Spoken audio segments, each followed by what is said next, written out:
Hello, JSW infrastructure എന്ന് പറഞ്ഞ company. JSW infra എന്ന് വെച്ചാൽ part of steel conglomerate JSW ഗ്രൂപ്പിൻ്റെ റിസൾട്ട് വളരെ മോശമായിട്ടാണ് വന്നിട്ടുള്ളത്. അപ്പോൾ അവർ പറയുന്നത് വെച്ചാൽ അവർക്ക് ഭയങ്കര എക്സ്പെൻസാണ്, ഓപ്പറേറ്റിംഗ് കോസ്റ്റ് വളരെ അധികമാണ്. എനിക്കറിയാലോ, സെയിൽസ് മൈനസ് വാരിയബിൾ കോസ്റ്റ് എന്ന് അറിയാലോ. അപ്പോൾ ഈ ഓപ്പറേറ്റിംഗ് കോസ്റ്റ് വളരെ അധികം സമയത്ത് പ്രോഫിറ്റബിലിറ്റിയെ ബാധിക്കും.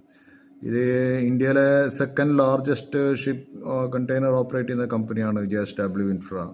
ഒന്നാമത് അഡാനി പോർട്ടാണ്. അഡാനി പോർട്ടിന് ഇതുവരെക്കാട്ടും കുറേ ബിസിനസ്സുള്ളൊരു കമ്പനിയാണ്. അപ്പോൾ ഈ കമ്പനീൻ്റെ സ്റ്റോക്കിൽ നിന്ന് വളരെ കറക്റ്റ് ചെയ്തിട്ടുണ്ട്. പക്ഷേ I still believe JSW infra എന്ന് വെച്ചാൽ നിങ്ങൾക്ക് ലോങ് ടേം ബെറ്റ് എടുക്കാൻ പറ്റും. ഏകദേശം ഒരു 250 റേഞ്ച്, ആ റേഞ്ചിലൊക്കെ കിട്ടിയതിനിടയിൽ അത് നല്ലൊരു പായിനാണ് JSW infra. Long bet. Thank U.